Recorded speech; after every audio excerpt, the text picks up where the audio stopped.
So you decided that you are interested in keyboards. Run, you fool, because otherwise you will spend an enormous amount of money for upgrade of the keyboards and upgrade of your desk setup. The conclusion first, the conclusion will be that the membrane keyboards are the best for money, price and quality ratio. Of course, not the cheapest one, but something for $60 to $100 would do the job simply amazing. And talking about what type of files you need for your keyboard, if you work with numbers or you have lots of shortcuts to work with, for example, you work with Blender, in that case, full-size keyboards are for you. Otherwise, TKL or 65% keyboards is the right choice. If you want to have specifically mechanical keyboard, in that case, I would highly recommend Keychron brand and Keychron Q1, Q2, and in idea, every keyboard from Keychron which has normal profile and not low profile, because in that case you can change your keycaps to something not stock, and that's pretty fun. And of course, with some keyboards like this one from Keychron, that would be Q1, you can change also switches. So for example, right here I have blue switches. So I think that's the conclusion. So if you would like to know it, you're welcome. Consider leaving a like. And for the rest of you, what's going on, guys? Alex here, and let's dive into the keyboard world. Yay! So, talking about keyboards, first of all, let's talk about size. So here we see classic full-size keyboard with numpad as well. This type of keyboard will be perfect for people who are working with numbers, for example, different types of agents who use Excel a lot of time, and of course for people who use lots of shortcuts, for example in Blender or in DaVinci, in Final Cut and so on. So if you use it, then in your case, full-size keyboard will be the best. There are both membrane and mechanical full-size keyboards, but the main idea is that if you are not working with shortcuts, if you are not working with lots of numbers, so you need numpad.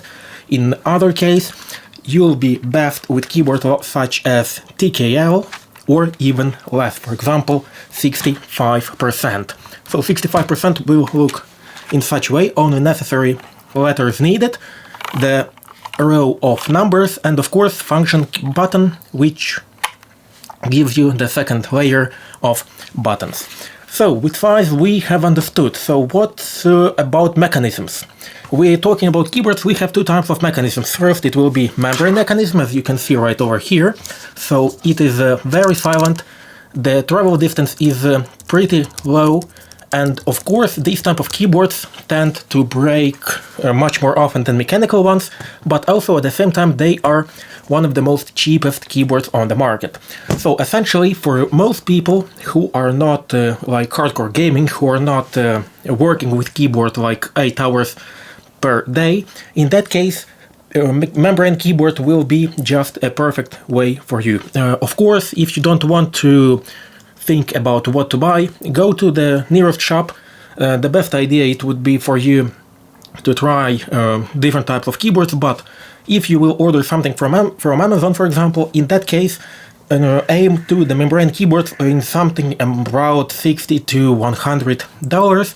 But if you want the best of it all keyboard, in that case, if we're talking about membrane, it would be MX Master or Logitech Craft. The Craft and Master, the only difference is this knob.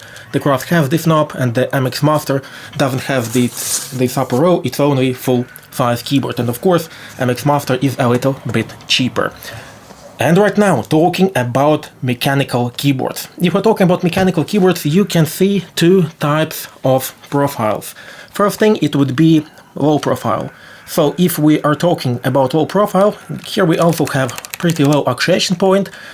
We have a very low travel distance, but now as you can see and as you can hear, you have mechanical sound, because right here we have brown switches. We'll talk about switches a little bit later, but right now, right over here, you can see that the travel distance isn't as big as it is, for example, with this keyboard. This keyboard would be the one from Razer with classical type of travel distance with red switches.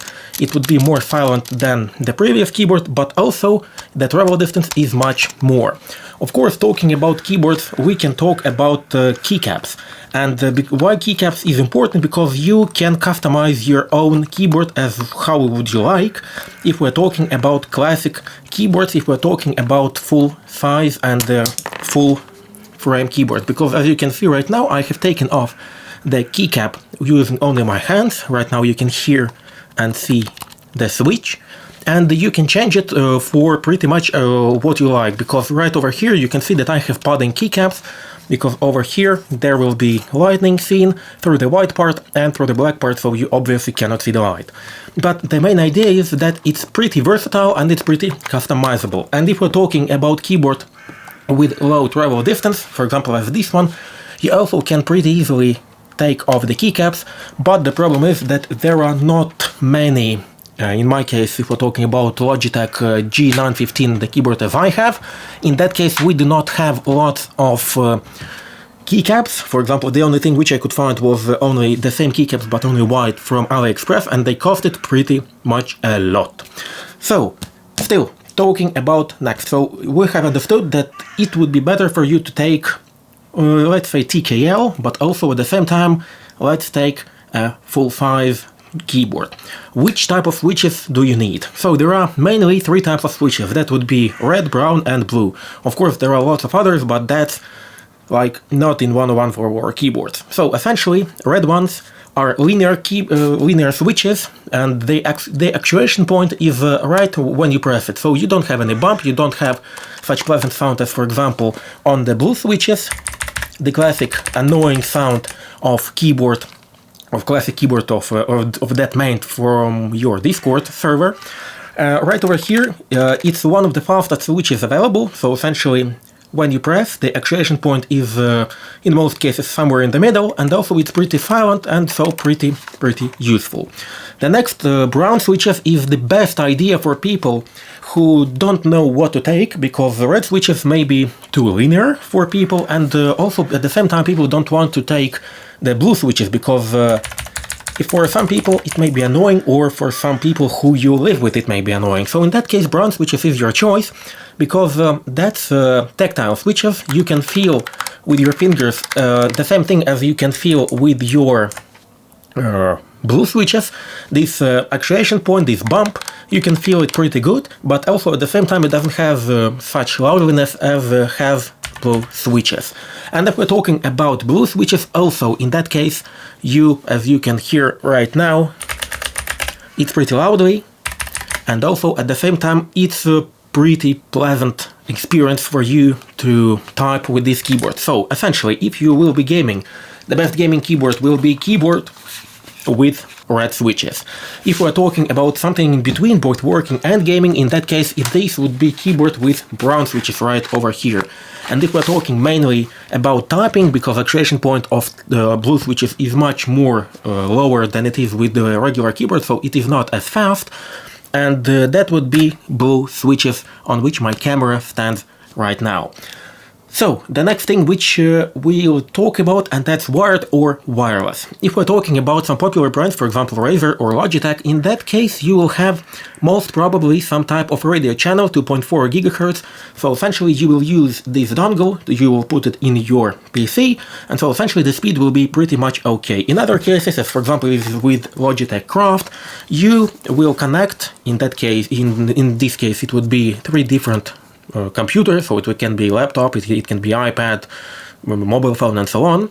So you can connect it using Bluetooth. So Bluetooth essentially, right now, if we're talking about modern Bluetooth technologies, it's pretty fast as well, but also you should think about what type of modem do you have in Bluetooth, because for example, my modem, which I use as my Bluetooth modem for my PC, it can connect only 5 devices simultaneously. So let's say for example that you are gaming and you decided to connect, let's say, your Xbox controller or your PlayStation controller wirelessly to your PC. So in that case, one of the channels will be occupied, and also let's think about mouse, let's think about keyboard, let's think about, let's say, headphones, and let's say your phone. And here you have all 5 things are occupied, and so some type of lags, input lags may appear.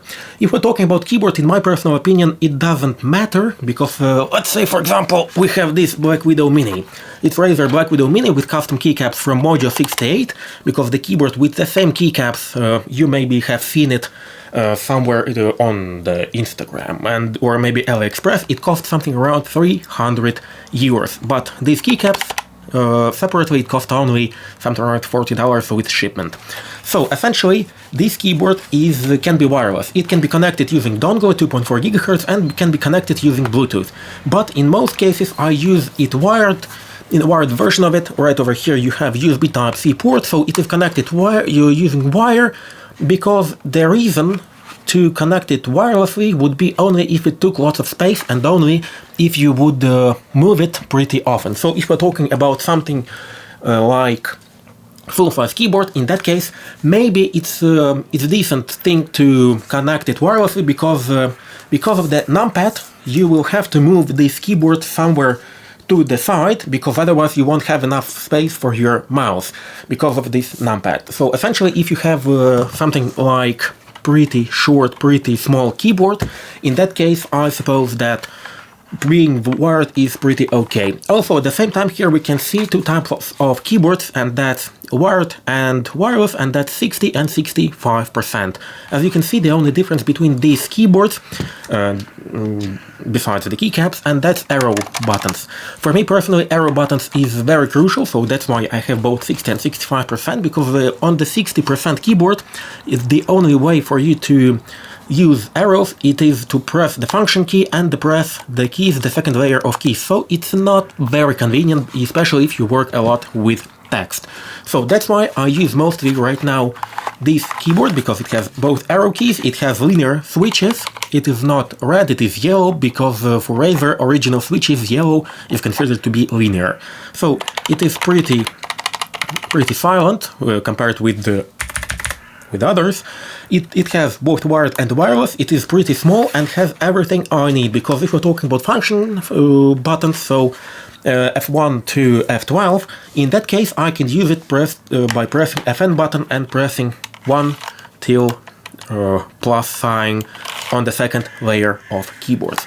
So right now this keyboard is my favorite. The rest of the keyboards I also use from time to time. For example, when I am recording lots of material, when I am editing lots of material, in that case I use Logitech Crowd because of this dial, because this dial can be programmed to do lots of useful stuff, but I suppose it deserves some separate video, because this keyboard is pretty much amazing, but it costs $200 and that's one of the most expensive keyboards in my collection.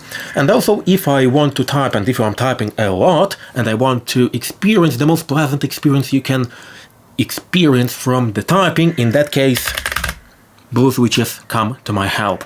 And the same as I said before, full-size keyboard, if you work with the numbers, if you work with shortcuts, brown switches would be ideal for you if that's your first time mechanical keyboard. Linear switches the most silent, tactile switches would be brown, blue switches would be that annoying sound for some people, but for other people it's one of the most pleasant sounds. Typing, blue switches, red switches gaming, brown switches something in between. And of course I highly recommend you to buy something like Keychron keyboard as your first keyboard, because first of all, Keychron keyboards are very cheap compared to other keyboards, because let's say for example this keyboard from Logitech G915 TKL, it's a very good keyboard, but it costed something around $200, so $220 I suppose. But at the same time you can get this keyboard with the classic buttons, so full-size buttons. It would be TKL keyboard, so 10 keyless keyboard, and also it has hot swap switches, so you can change your switches on the go pretty fast, and also you can change the keycaps, because as you can see right now on this keyboard right now I have Dark Project keycaps. And also it is semi-transparent, it works only wired and works both with MacBook and with Windows. And of course it has this pretty useful knob. I use it mostly for sound control, but it's very pleasant experience to do it. So $100, it's one of the best your first keyboards, and you can modify it however you'd like. But in any case, thank you for joining in. Hope to see you here next time, and of course consider leaving a like button. See you next time. Ciao.